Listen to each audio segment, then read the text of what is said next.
Hello friends, most welcome आपका हमारे YouTube classes analysis with Renu में। तो कैसे हो आप सभी? आई होप आप सभी बहुत अच्छे होंगे। तो दोस्तों, जैसे कि आपको पता है, मैं आपको हिस्ट्री पढ़ाती हूँ। तो हिस्ट्री में आज का हमारा टॉपिक रहने वाला है सिकंदर का आक्रमण। तो सिकंदर के आक्रमण के बारे में आज हम बातें करने वाले हैं। कैसे ये सिकंदर एक दूसरे देश का, यूनान साइड का क्या है, एक छोटा सा 20 साल का एक बच्चा होने के बावजूद भी हमारे देश में आकर इतना हाहाकार कैसे मचाता है। तो उन सब चीजों के बारे में आज हम बातें करेंगे। ऐसे ही आज हम जानेंगे अपने चाणक्य के बारे में। तो आज की क्लास हमारी काफी ज्यादा इम्पोर्टेंट है, जो आपको काफी अच्छे से क्या करनी है, ध्यान से सभी बातों को सुनना है। अगर आपको मेरी दी गई सभी जानकारी अच्छी लगती हैं तो आपको वीडियो को, क्लास को लाइक, शेयर और सब्सक्राइब करना है। तो बढ़ते हैं अपनी क्लास की तरफ। तो देखो, सिकंदर सिकंदर हमारा क्या था। सिकंदर की बात करें तो हम मानते हैं उसको ग्रेट है। वो क्या है? ग्रेट थे। द अलेक्जेंडर क्या है? द ग्रेट ऑफ अलेक्जेंडर क्या माना जाता है? उनके नाम के सिकंदर महान, महान सिकंदर क्या है, उनके नाम के आगे लगता है। तो ये महान ऐसे कैसे क्या है? एक 20 साल के नौजवान लड़के के नाम के आगे कैसे एक महान लग गया? और कैसे, देखो ये क्या थी, जब इसकी मृत्यु हुई तो ये सिर्फ 33 साल की क्या थी, इसकी उम्र थी। इसकी 33 साल की उम्र थी, एक छोटी सी उम्र के होने के बावजूद भी। और माना जाता है कि ये ईरान क्या है, हमारे ईरान देश, जो अब अभी धरती पर ईरान देश है, जो यूनानों में क्या है, एक देश है हमारा ईरान। ईरान इराक की साइड से ये आया था और ये मकदूनिया का शासक था। क्या था? ये मकदूनिया का शासक था। इससे पहले मकदूनिया के ऊपर इसके पिताजी क्या करे थे, शासन करे थे, जिनका नाम फिलिप था। क्या था? इनके पिताजी का नाम फिलिप था। अगर हम सिकंदर की बात करें तो सिकंदर का जन्म हमारे 356 ईसा पूर्व में क्या है, इसका जन्म हुआ था। इसके इसके जन्म से पहले ही इसके जो पिताजी थे, क्या थे, वो मकदूनिया के शासक थे। लेकिन क्या है, उन्होंने क्या किया था, मकदूनिया का शासक बना था इसके जन्म से पहले नहीं, बाद में, मतलब इनके जन्म से कुछ समय के आसपास ही इसके पापा क्या बने थे, फिलिप्स, जो एक शासक थे, किसके, मकदूनिया के शासक बने थे। तो उसके कुछ समय बाद ही क्या हो जाती है, 329 में इसके पिताजी की हत्या कर दी जाती है। और क्यों हत्या की जाती है? क्योंकि इसके पिताजी ने क्या देखा था, इस धरती पर शासन करने का, पूरी धरती को अपने कब्जे में लेने का इन्होंने क्या देखा था, सपना देखा था। किसने? फिलिप्स ने। पूरी धरती को क्या है, अपने एक ही शासक चलाने की क्या सोची थी, इसने सोची थी, मतलब पूरी धरती के ऊपर अपने नाम के क्या गाड़ना चाहता था, ये झंडे गाड़ना चाहता था। तो यही क्या था, इसका टारगेट था। तो इसी क्या है, एक तरह से इस सपने के साथ क्या हो जाती है, फिलिप्स की मृत्यु हो जाती है। इसके बाद जो इसका सपना होता है, जो इसका बेटा होता है, कौन? सिकंदर। तो सिकंदर क्या करता है, मकदूनिया का शासक बनता है। और मकदूनिया का शासक बनने के साथ साथ वो एक प्रण लेता है कि मेरे पिता की जो भी क्या है, अधूरी इच्छा है, मैं उसको क्या करूंगा, पूरा करूंगा। तो उस प्रण के साथ ही क्या चल देता है, ये वहां से मकदूनिया से चल देता है। और जहां जहां भी क्या है, जहां जहां भी ये जाता है, तो वहीं पर ये आक्रामक तरीके से आक्रमण करता है और वहां के पूरी चीजों को, मतलब वहां की बस्तियों को पूर्ण रूप से क्या कर देता है, नष्ट कर देता है। ऐसे खूंखार तरीकों से क्या करता है, ये धरती को अपने कब्जे में लेने की कोशिश करता है। और जहां भी ये जाएगा, जहां पर भी आक्रमण करेगा, वहां पर अपना क्या गाड़ देगा, ये झंडा गाड़ देगा। ये वहां से कोई टैक्स नहीं लेगा, ना ही ये वहां पर बसने का काम करेगा। सिर्फ ये क्या गाड़ेगा, वहां पर अपना झंडा गाड़ेगा। और झंडा गाड़ने के बाद ये सोचता है कि मतलब ये सारा एरिया जहां पर इसने आक्रमण किया है, जहां पर इसका झंडा गड़ गया, तो जहां झंडा गड़ेगा तो वो सारा एरिया इसके अंडर में हो जाता है। तो इसी ऐसे क्या है, ऐसे अचीवमेंट लेते लेते ये ईरान, इराक से अफगानिस्तान, क्या है ये, देखो, इराक, ईरान, इराक, और फिर क्या है ये अफगानिस्तान, अफगानिस्तान से पाकिस्तान वाले क्षेत्र में हमारे आ जाता है। और जब का पाकिस्तान हमारा क्या था, हमारा भी देश था। क्या है, जब का जो पाकिस्तान, अफगानिस्तान, ये जो सारा एरिया था, तो हमारा ही क्या माना जाता था, अखंड भारत माना जाता था। तो यही क्या है, ये वाला जो एरिया है, अब क्या है, देखो ये वाला जो एरिया है, अब क्या करेगा, ये सिकंदर यहाँ पर आएगा, ऐसे आक्रमण करते हुए, ये क्या आ रहा है, अपने झंडे गाड़ते हुए, नरसंहार करते हुए ये हमारे देश की तरफ बढ़ रहा है। तो हमारे देश की तरफ बढ़ेगा तो यहीं पर हमारे इसी एरिया में तक्षशिला नामक एक तक्षशिला के अंदर तक्षशिला हमारा क्या है, एक महाविद्यालय है। और उस महाविद्यालय के अंदर एक बुद्धिमान क्या है, हमारे एक शिक्षक बैठे हुए हैं जिनका नाम चाणक्य है। और चाणक्य क्या है, बखूबी जानते हैं क्या है इस सिकंदर के मतलब क्या है, इसके इरादों को क्या थे, वो पहले ही भाप चुके थे कि ये कैसे नरसंहार करते हुए हमारे एरिया में बढ़ता आ रहा है।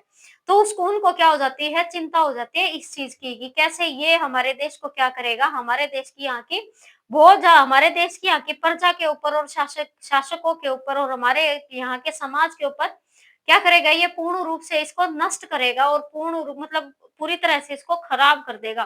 तो इस चिंता के साथ जो हमारा यहाँ पर चाणक्य बैठा हुआ है तक्षशिला के अंदर, वो क्या सोचता है, वो एक प्लानिंग बनाता है कि क्यों ना मैं क्या करूं, अपने यहाँ के एक महान शासक के पास जाऊं जो भारत में सबसे बड़ा शासक माना जाता है।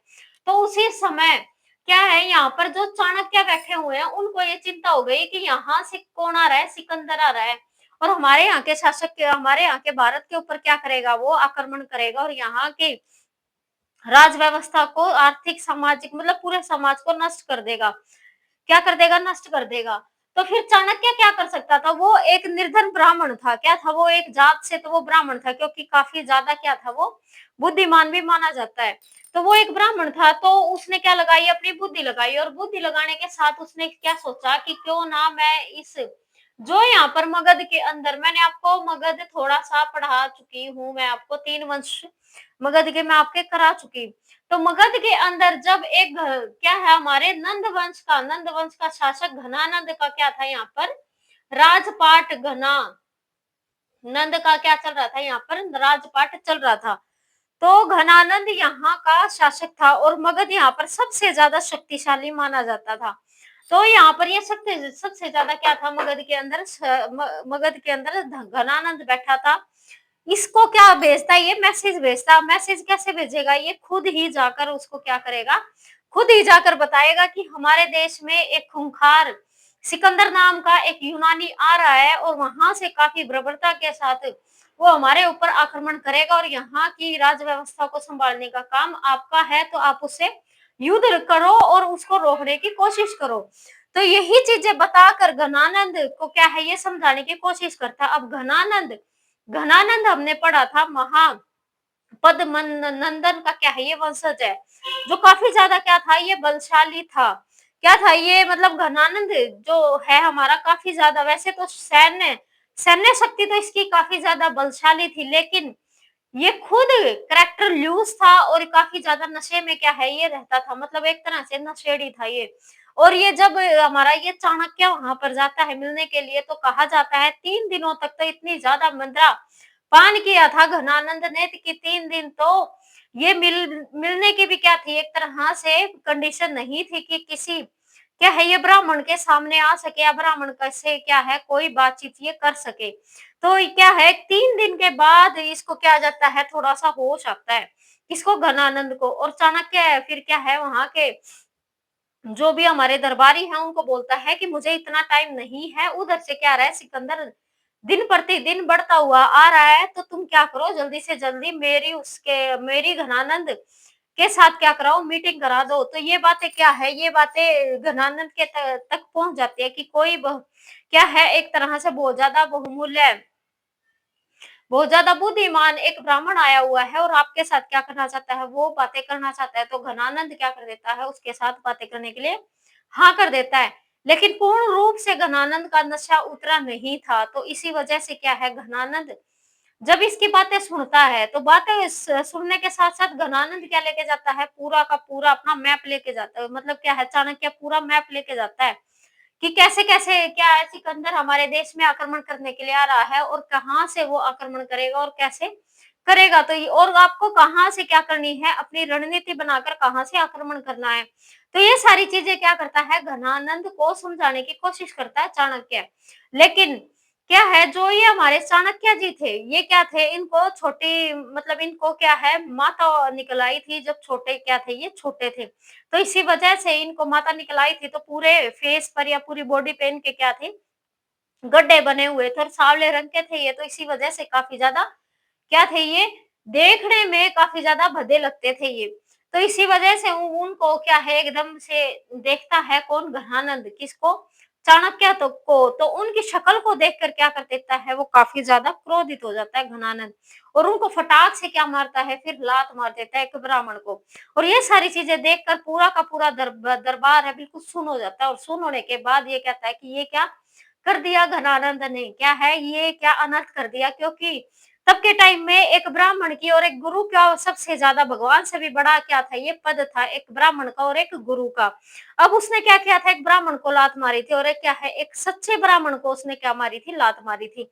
तो इसी वजह से चाणक्य अपनी चोटी को खोल देता है और फिर बालों को खोलने के बाद वो एक प्रण लेता है कि तेरे वंश का पूर्ण विनाश क्या करूंगा, पूर्ण रूप से संपूर्ण विनाश मैं करूंगा और मेरे हाथों से ही तेरा क्या होगा, पूर्ण विनाश होगा।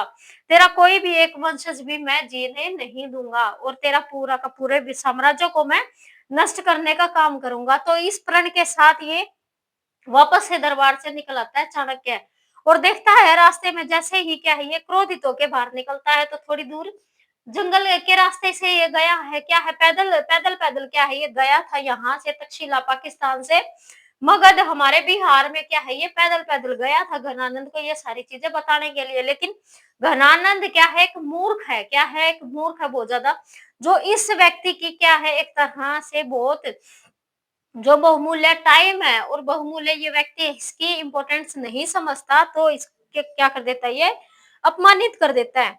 अब ये अपमानित हो गया तो ये क्या है दरबार से बाहर निकल आया तो ये थोड़ी दूर जाता है, थोड़ी दूर जाने के बाद इसको इसको पता लगता है, क्या है इसको पता लगता है कि कुछ बच्चे क्या कर रहे थे, खेल रहे थे, कुछ बच्चे खेल रहे थे तो खेलते खेलते कुछ बच्चों के क्या है एक बच्चा छोटा सा 13-14 साल का बच्चा क्या कर रहा है, दूसरे बच्चों को काफ़ी अच्छे तरीके से लीड कर रहा है। क्या कर रहा है, बहुत अच्छे तरीके से उनको और बच्चों को लीड कर रहा है। जैसे क्या करता है, एक राजा का खून होता है जो अपने और सिपाही वगैरह को और प्रजा को जैसे लीड करते हैं, तो वैसे ही वो बच्चा भी औरों को लीड करता है। तो उस वो देखता है कि ये कोई साधारण बच्चा ना हो के ये तो क्या है, एक क्षत्रिय का बच्चा है। तो ये सारी चीज़ें मान के फिर वो क्या कर देता है, उसके माता-पिता से बातें करता है। मतलब पिता तो उसके थे नहीं, वो क्या थे हमारे पिता तो थे नहीं उस बच्चे के, लेकिन उसकी माता से क्या करता है, वो बातें करता है कि मेरे को इस बच्चे को दे दो और मैं इसका क्या करूँगा, पालन-पोषण करना चाहता हूँ। इस क्या है, इसी चीज़ को देखते हुए उसकी माता कहती है फिर कि ठीक है, कोई बात नहीं, क्योंकि उसकी माता क्या है, काफ़ी ज़्यादा गरीब होती है। गरीब होती है तो अपनी गरीबी को देखते हुए अपने बच्चे की ब्लेसिंग के लिए, अच्छे फ्यूचर के लिए वो उसके साथ भेज देती है तक्षशिला। अब एक छोटे से बच्चे को लेकर चाणक्य क्या करता है, तक्षशिला में उसको पढ़ाता है, उसको ज्ञान दे देता है हर एक तरीके का, उसको क्षत्रिय बनाने का पूर्ण रूप से क्या कर देता है, प्रयास कर देता है। अब वो क्या है 8 5-7 साल उसके ऊपर बहुत अच्छी मेहनत करने के बाद क्या है 14 साल का लेके जाता है उसको, 22-23 साल का उसको वापस भेजता है। क्या है 22-23 साल का लड़का वो तैयार कर देता है, एक क्या है जो क्या कहलाएगा आगे जाके मौर्य कहलाएगा। क्या है मौर्य, वो अपना वंश रखता है मौर्य, क्योंकि मुर्ग मुर्ग उसकी क्या थी, उसकी माता थी, मुर्ग उसकी माता थी, तो उसकी माता के उस वंश से ही वो क्या निकालता है, और क्या था जो उसकी माता थी वो एक क्षत्रियाणी थी, मतलब क्या है वो भी एक पहले के टाइम में राजा की ही वाइफ थी, तो क्षत्राणी थी। तो क्या करता है फिर वो दूसरे राजाओं से बचने के लिए, अपने बच्चे को बचाने के लिए वो मोर पालने लग जाती है जंगल में। तो उन मोरों के साथ चंद्रगुप्त मौर्य का क्या होता है, बहुत ज्यादा प्यार होता है। तो मौर्य मतलब मोर की भी आ जाती है इसमें, और अपनी माता के नाम से भी क्या कर देता है, अपने वंश को बढ़ाने का काम करेगा हमारा क्या है ये चंद्रगुप्त मौर्य। तो क्या हो जाएगी हमारे अब मौर्य साम्राज्य की नींव पड़ जाएगी, क्या पड़ेगी, नींव पड़ जाएगी। आगे मैं आपको बताऊंगी कैसे इसने क्या किया था, घनानंद ने कैसे इसके ऊपर आक्रमण किया।